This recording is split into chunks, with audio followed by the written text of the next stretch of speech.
Men qanday qilib operatorni almashtirishim mumkin? Hozir telefonda masalan Beeline'dan noroziman, Mobiuzga o'tib ketaman yoki Uzmobile'ga o'tib ketaman-ku.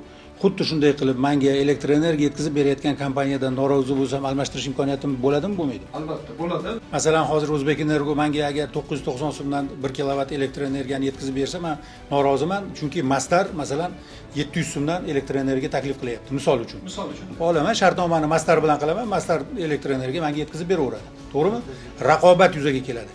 Endi alohida bir ta'kidlab aytishingizni xohlayman shu narsani. O'zbekistonning qonunchiligi shu bugungi kungacha bu narsani qilish imkoniyatini bermas edi.